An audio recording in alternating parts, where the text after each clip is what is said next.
3 days na akong walang maayos na tulog.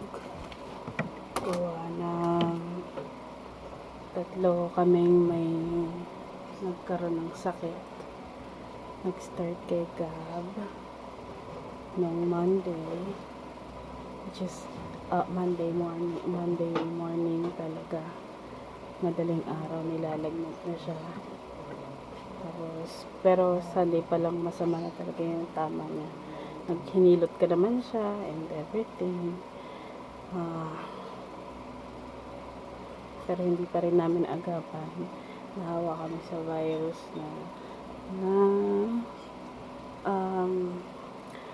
nahawa na kami sa kasama dito sa bahay. May trangkaso, may ibugin. Nag-start kay Gab nung Monday. So, umabot siya hanggang kahapon ng madaling araw yung last na lagnat niya. Pinasuob ko siya. Nung nasuob siya, last na lagnat niya kahapon ng umaga, which is kahapon ay Wednesday morning na. And then ako nag-start yung sakit ko nung Tuesday night. Tapos lumala kahapon. Although nakaya naman hanggang kagabi.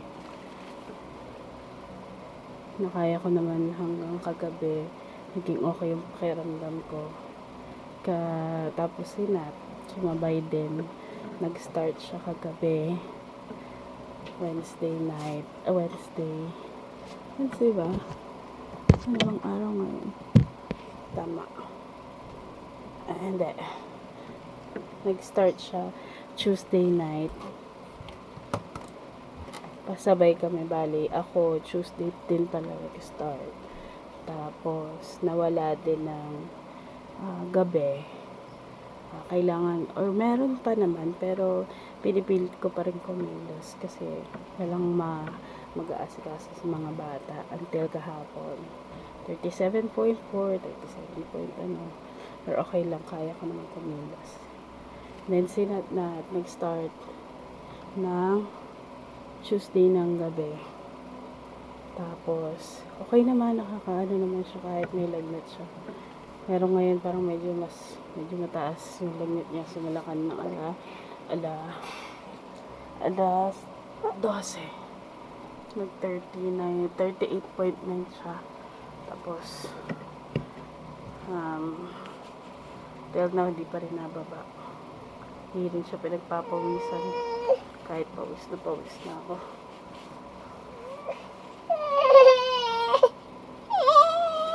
Sorry.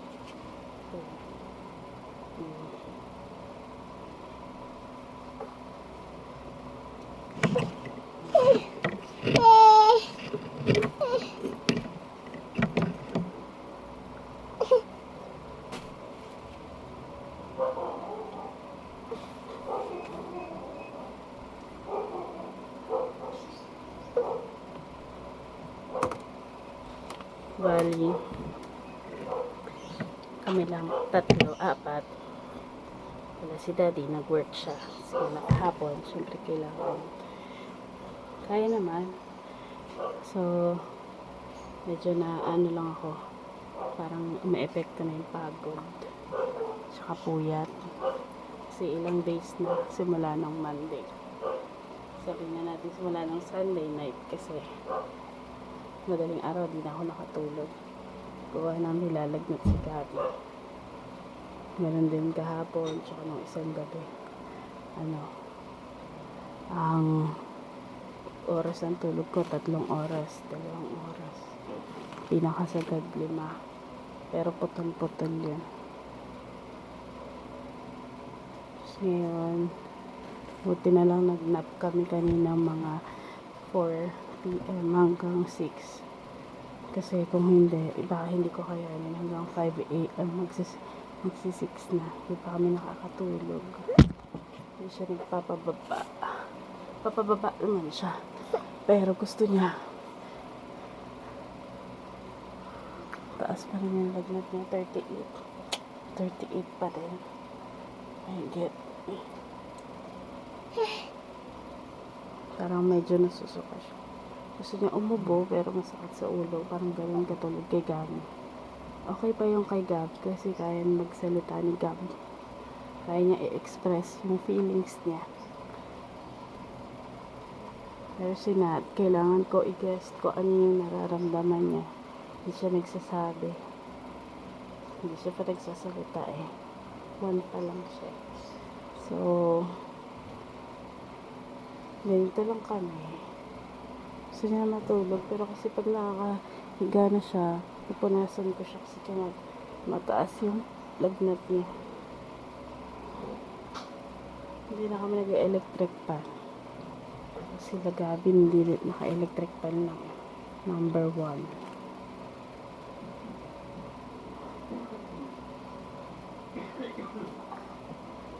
Kapagod. Ganyan talaga. Nanay tayo bawal mapagod. No?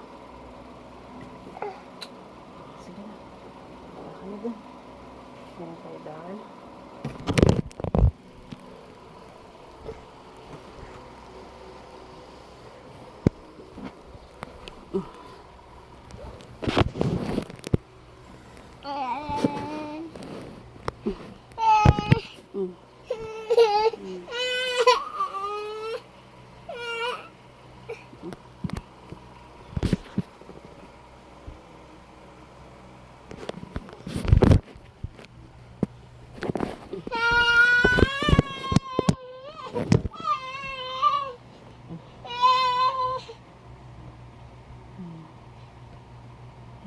Pawisan ka na.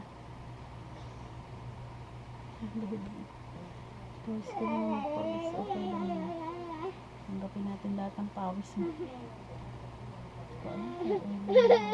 Pawis eh. Sige na.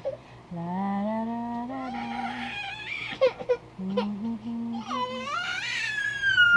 Ano gusto? Sige po. Mama na lang.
Anong pawis mo? Pawis ko ba yan? Wait lang, kuha akong papanas. Wait lang.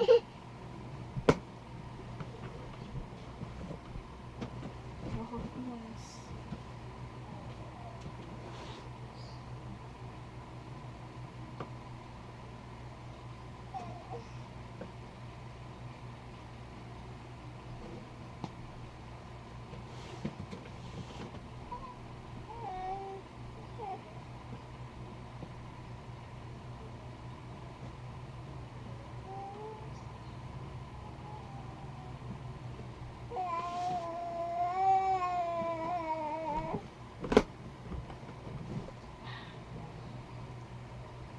Hindi ko alam kung basa mo is pawis ko o pawis mo. Ha? Hmm.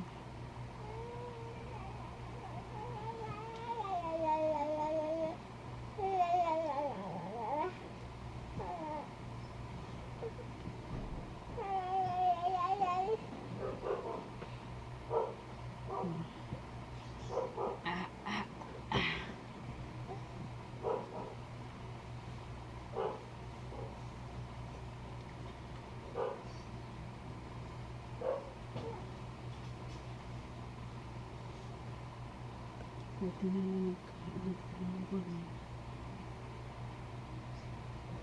okay lang ba? Palitan ba natin to? O okay na yan? Mali. Di na. Ay, di na. Mamaya na lang magpapalit pag basa. Sige po.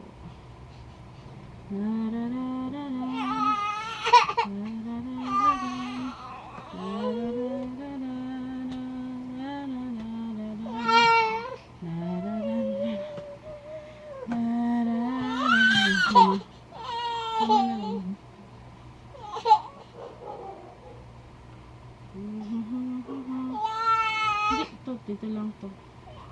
Ay, bastos naman siya, oh. Bakit ka? Dito ka, oh. Sige na, doon. Sige po.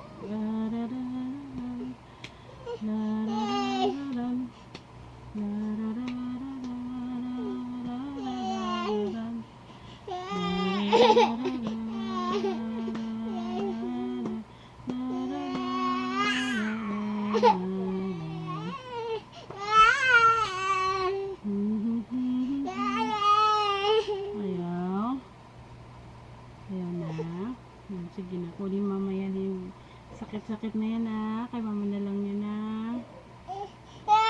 Ako. Ano bang gusto niyo? Huwag mong ganyan yung susuka.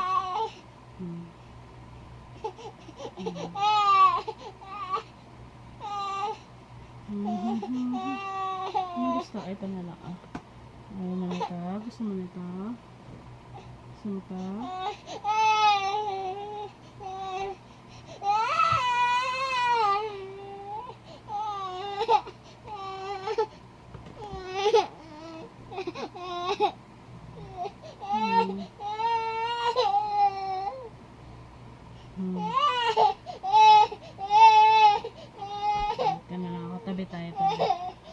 Tabi tayo. Opo.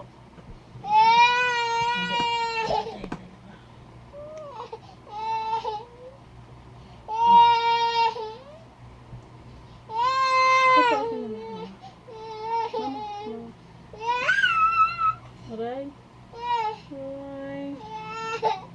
Sakit. Sila ang mata ko, anak mo.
Ano ba gusto? Buhat?